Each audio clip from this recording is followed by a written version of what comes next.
CSAS refers to the Common Seat Allocation System and is the only platform for admission to undergraduate courses in all the colleges of Delhi University. CSAS platform was first developed in 2022 with the implementation of NEP in University of Delhi for admission based on the Common University Entrance Test or CUET. In 2 years, CSAS has gradually evolved its algorithm and function to provide an easy, transparent and quick application portal for students who wish to take admission at Delhi University. CSAS functions in 3 phases. Phase 1, where you upload your personal information and related documents. In the next phase, Phase 2, you will be invited to submit your preferences for programs and colleges. In Phase 3, you will be allocated a seat based on multiple factors such as the combination of college and program chosen by you, your position in the merit list, the reservation category, and the availability of seats. Multiple rounds of seat allotment are conducted in Phase 3. Today I am telling you what happens at the back end after you have filled in your information and how the CSAS algorithm decides which seat to allocate to you. Meaning here I am trying to decode the CSAS algorithm in action. I believe this will help you to better deal with the algorithm. It will help you in fixing what is in your control. Thus you will improve your chances of securing the seat of your choice. After all, it's an algorithm, and you are a human brain. Like all other software, CSAS will do whatever commands it has been given. We will understand this in the different stages. The first thing the algorithm does is understand your data. The data you have filled in your registration form. That includes your personal data and documents uploaded in Phase 1. The algorithm will create a table, where it has systematically arranged all your information. It will check if your document upload is correct and if the required fee for registration has been paid. If you have not paid the registration fee, your application is rejected at this very stage. It becomes active again after Phase 2 when it has received your score from NTA and you have also filled in the program and college-specific preferences. It will add all this information to your table created in the first phase. The second thing it will do is subject mapping. And after this, it will check your program-specific eligibility for the preferences you have given. Subject mapping is aligning high school subjects with the subjects in which you appeared in CUET. If you have appeared in CUET in a subject which you have not studied in class 12, for example maths in this case, the score for maths will not be considered for calculating your merit. There is no mapping for the general test. Also, I would like to add that the CSAS algorithm does not give any cognizance to minimum or maximum age, gap year, migration certificate, etc.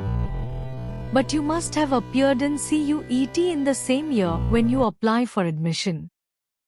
This is because of the obvious reason that CSAS will not be able to fetch your data from NTA and it cannot consider you. After this it arranges all the applications in descending order based on their CUET score and gives them rank. If we had 49 lakh applications, it will arrange them from 1 to 49 lakh rank one by one. The software will now observe that there are many students who are coming at the same rank. For example, Sumedha, Archana, and Sumit all have secured 795 out of 800 and are at the rank of 114. This is called a tie. How will this algorithm solve this? It has been instructed to solve this by looking at the 12th marks. It will go back to its table which was created in Phase 1 and record their marks in class 12 in 3 subjects, 4 subjects and 5 subjects if possible. The one with higher marks in class 12th will be higher in rank. But Archana and Sumedha are still at the same rank because their marks in 12th were also the same. But because Sumit has the highest marks in class 12, his rank will be 114. Now the software will go again to the table created in phase 1 and check their date of birth. Sumitha, being an elder, is kept higher than Archana in the rank list. Now the rank of these three students will be 114 Sumit, 115 Sumedha, and 116 Archana. I want to emphasize that, do not underestimate the importance of carefully filling the correct data. Before starting to allocate seats to you, it will check your program-specific eligibility for the program preferences you have filled in phase 2. These preferences are also added to the table created for your data. Let us understand this with the example of Ashish, who has filled the preference for BA, Honours, Economics. The program will check the program-specific eligibility for Economics Honours. It says you must have studied mathematics in their class 12.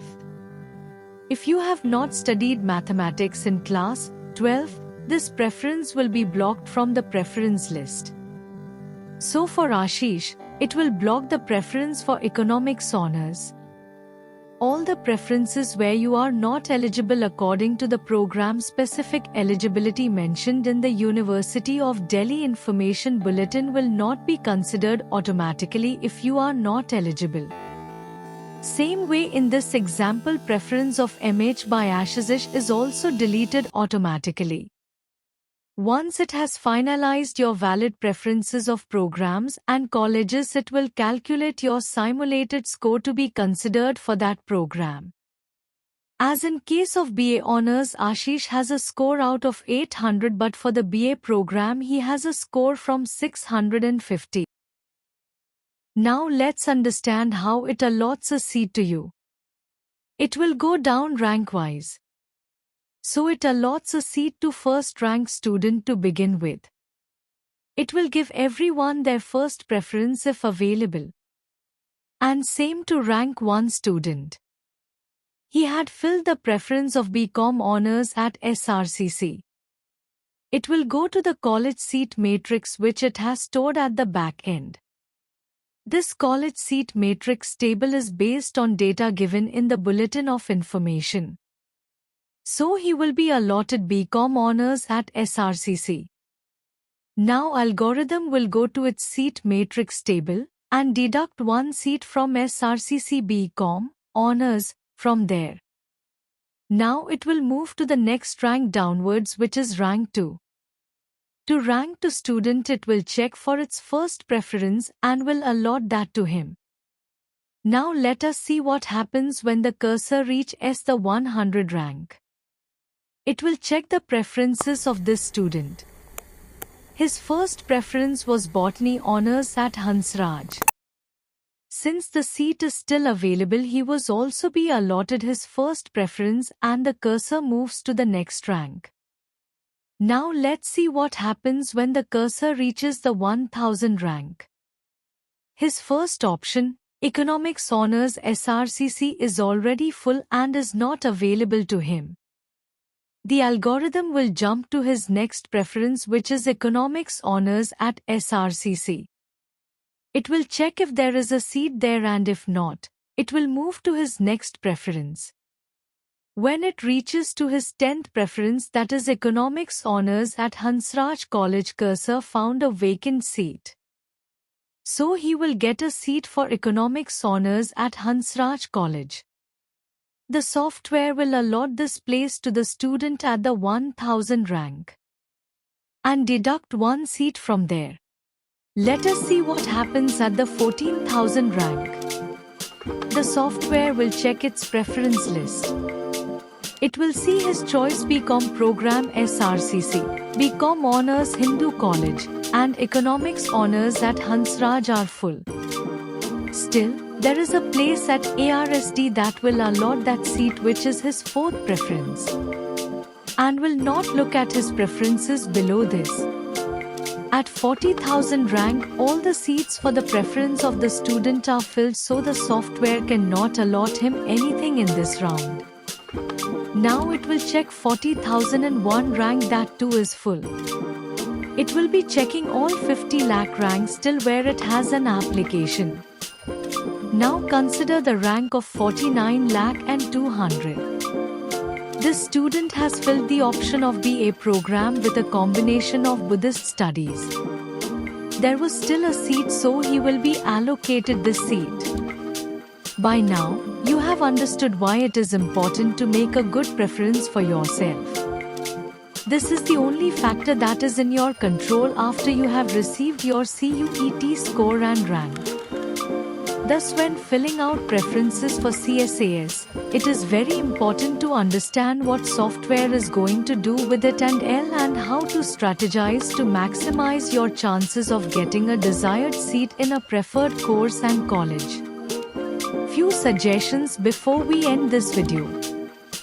First, research thoroughly and understand the course and college details you are interested in, considering factors like reputation, faculty, placement records, location, and campus facilities. Check previous year's cutoffs to get an idea of your chances of getting into a particular course and college based on your rank or score. Secondly, prioritize preferences wisely.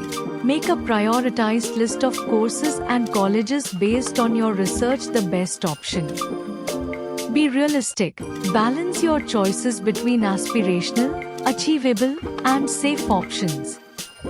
Avoid filling in only top-ranked colleges if your score may not meet their cutoffs. The third good practice is to fill maximum choices. Fill in as many choices as possible to increase your chances of getting a seat.